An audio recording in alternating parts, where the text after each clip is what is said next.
A deadly influence by Mike Omer begins immediately with an overly tense circumstance, as Abby should talk a suicidal man off of a ledge in NYC. This scene truly grabs you into the story, while beginning to give you glimpses into Abby's character. As a dangerous impact by Mike Omer advances, chapters start to recount the story from alternate points of view. So we get an early look into the brain of an obviously obsessed and disturbed person. The chapters are short and the continuous changes in viewpoint give proper foundation to the characters while building the suspense. I think the author Mike Omer did a great job of telling the story from these alternate points of view. The characters all appear to be extremely realistic, with their own quirks and special details. Protagonist Abby Fletcher is a NYPD lieutenant, hostage negotiator, and a single parent of two. She is contacted by a stranger, Edie Fletcher, who needs Abby to track down her missing child. 8-year-old Nathan's kidnappers demanded $5 million ransom. Afterwards, Abby discovers that Edie is a childhood friend. A friend from a terrible past Abby doesn't have any desire to remember. This trope has Abby blazing back to her awful, nearly forgotten childhood in a male-ruled cult. Indeed, that is another trope.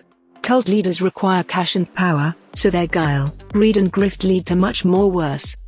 The storyline of kidnapping transforms to murder, then to a police procedural with superb distractions, covered-up motives, and a few twists. A special subplot includes Nathan's teen influencer sister, a minor web-based media star with 70,000 followers. A domestic subplot includes Abby's family, her ex who's a maths professor and author, her child Ben, and Samantha, her teenaged, violinist daughter. I enjoyed the various, third-person points of view, including that of young Nathan and his nearly well-prepared kidnapper. A dangerous impact by Mike Omer really draws you in, as new details are uncovered and the tension increase. Portrayals of social media posts make the story appear current and realistic, while simultaneously terrifying.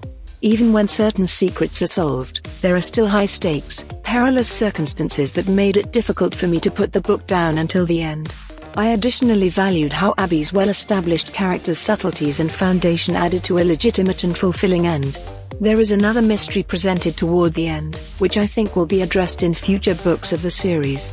Recommended read to those people who love reading suspense thrillers. Thanks for listening this book review podcast. If you like this review, don't forget to follow, so that you do not miss any of our future podcast. Also show us your love by sharing it with your friends and family.